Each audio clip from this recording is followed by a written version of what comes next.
fifaliana lehibe no hiarabako anao amin'ny anaran'i Jesosy Kristy ary manonona ny fiadanan'Andriamanitra ho aminao sy ho amin'ny ankonanao.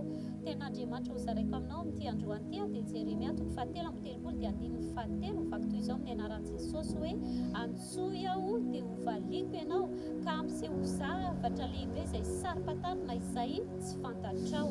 Amen. Andriamanitra dia manome toky anao ary naiza misy anao toerana izay misy anao dia tadio tsara fa manome toky anao Andriamanitra hoe Antsoy aho dia ho valiniko ianao.